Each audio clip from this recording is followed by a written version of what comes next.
Bahkan orang yang bertanya, Zonggu pun tercengang.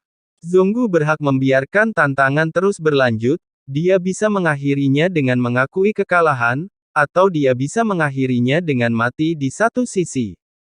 Pertarungan antar makhluk abadi selalu berlangsung selama beberapa waktu, lagi pula tidak mudah untuk membunuh yang abadi. Pertempuran baru saja dimulai, dan tidak ada yang menyangka akan berakhir begitu cepat. Untuk budak Dewa Shuro, semakin lama pertempuran berlangsung, secara alami semakin baik, sehingga lebih banyak orang yang dapat ditekan. Tentu saja, peluang bertaruh sebelum dan selama perang sangatlah berbeda. Para senior masih memiliki Sennong, jika tantangannya selesai, maka jika Anda berkuasa, budak dewa ini akan menjadi milik Jinchang Dazi. Pria itu berasal dari budak dewa Asura, dan manajernya bertanya dengan hormat. Meskipun dia tampak penuh hormat di permukaan, Anda sebenarnya bisa merasakan sarkasme di matanya, seolah-olah dia merasa tanpa tulang berdiri di samping Zonggu saat ini. Menghadapi makian tersebut, masih terlihat tenang, sepertinya sudah terbiasa dengan ejekan seperti itu. Baginya di masa lalu, dia jarang dihormati oleh orang-orang di dunia iblis ini, namun dia tahu bahwa pelecehan tersebut akan segera berhenti. Tantangannya belum berakhir, Zonggu hanya berbicara dengan lembut, dan pada saat yang sama, dia melihat sedikit ke samping ke arah Xiao Yan di belakangnya. Xiao Yan yang memakai topeng berdiri perlahan tanpa mengucapkan sepatah kata pun, ia hanya menggerakkan sosoknya dan berubah menjadi pelangi dan menyapu ke lapangan. Ini baru langkah ke-6. Saya tidak menyangka bel dan gendang ini sebodoh itu, membuang saja seorang budak dewa. Tanpa diduga, dia begitu murah hati, sehingga dia berencana memberikan kedua budak sucinya kepadaku. Jinchang tiba-tiba mencibir, seolah yakin akan kemenangan. Jin Dongming menunduk beberapa saat, terlihat sangat malu. Ia segera meninggalkan arena, dan kembali ke Zonggu untuk duduk bersila dan bermeditasi untuk menyembuhkan luka-lukanya. Faktanya, Jin Dongming tidak terluka parah sama sekali, dan kerusakan yang disebabkan oleh energi pedangnya telah pulih. Saat ini, dia berpura-pura terluka parah. Meskipun Xiao Yan tidak menjelaskan rencananya, Jin Dongming sudah menebak apa yang dia pikirkan. Xiao Yan hanya mencoba menarik orang lain. Dia menginginkan lebih dari itu. Kekalahan pertama Jin Dongming memang membuat banyak orang berpindah pihak dan memasang taruhan pada Jinchang. Mengapa masih langkah ke-6? Anda dan saya sama budak, jadi biarkan saja pertarungan ini berakhir. Long Biao berkata dengan lembut. Apa yang dia katakan adalah dia mengontrol volume dan memblokirnya dengan jiwanya, jadi hanya Xiao Yan yang bisa melakukannya. Hati Xiao Yan sedikit tergerak saat mendengar ini, melihat pria di depannya, Xiao Yan tidak bisa merasakan niat membunuh apapun dalam dirinya. Xiao Yan tidak menjawab saat ini. Xiao Yan tidak menjawab saat ini, meskipun dia tidak tahu apa yang dimaksud pria itu dengan mengajukan kasus tersebut, dia akan memenangkan tantangan ini.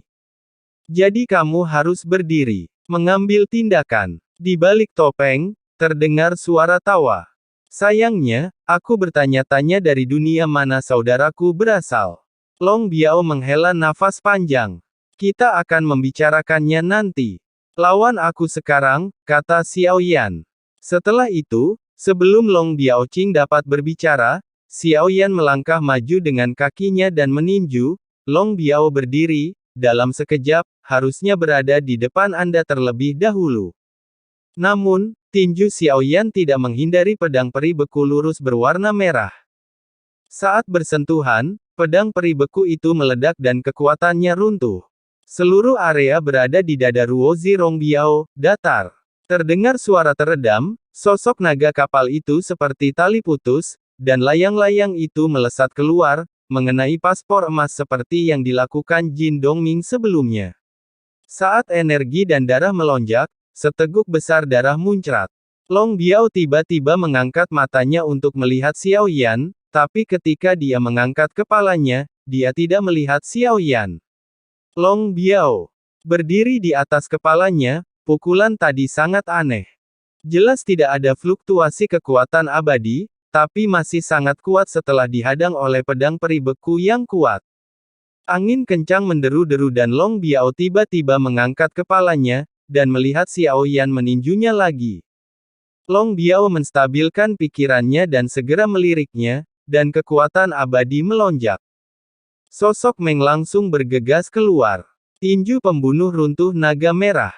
Raungan naga terdengar, lalu angin kencang mengayunkan tinjunya, dan terdengar suara ledakan, dan sebuah tangan merah ditarik ke belakang telinganya. Segera, tinjunya bertabrakan dengan keras dengan tangan Xiao Yan. Suara jari naga merah tiba-tiba bergema. Saudaraku, tubuh fisiknya kuat sekali. Saat mereka bertabrakan, Long Biao berteriak dengan suara yang dalam. Hua Yin terjatuh, dan hanya mendengar suara kepala naga merah di atas mengeluarkan suara kakak. Mata Long Biao tiba-tiba menyusut. Tinju Xiao Yan menghancurkan dan kemudian mendarat di tangan Zirong Biao. Klik, terdengar suara pecah, dan Long Biao menjerit dan jatuh ke tanah lagi. Saat dia berdiri, bagian depan kepalanya tenggelam dan lengannya patah. Pada adegan ini, seluruh aula budak Dewa Shuro tercengang. Jin Chang, yang sedang duduk di lantai pertama, tersenyum. Senyuman di wajah Jin Chang yang duduk di lantai satu menghilang suatu saat. Tidak mungkin aura yang terpancar dari orang ini jelas-jelas hanya langkah ke-6, kenapa begitu kuat? Xiao Yan memandang Long Biao dan tidak mengambil tindakan lagi. Akui saja kekalahan. Sebelumnya, dia secara alami telah melihat bahwa Long Biao berbelas kasihan kepada Jin Dongming, dan ketika Xiao Yan bertarung, Long Biao bahkan mencoba membujuknya, menunjukkan bahwa Long Biao memang orang yang jujur dan tidak suka membunuh tanpa pandang bulu. Meski basah kuyup oleh hujan, saya tetap ingin memegang payung untuk orang lain. Tapi Xiao Yan tidak bisa tinggal terlalu lama, dan dia harus terluka. Dengan cara ini, dia mungkin lebih yakin dengan mengakui kekalahan. Tanpa diduga, Long Biao tersenyum pahit dan segera menggelengkan kepalanya. Aku tidak bisa mengaku kalah dengan cedera seperti ini, kecuali jika itu membuatku setengah mati. Tapi kebetulan kali ini adalah waktunya untuk bertarung dengan baik dengan saudaraku. Long Biao berdiri dan menyambungkan kembali lengannya yang patah. Kabut putih naik dan lukanya segera pulih. Mata Xiao Yan sedikit menyipit, tapi dia tidak banyak bicara.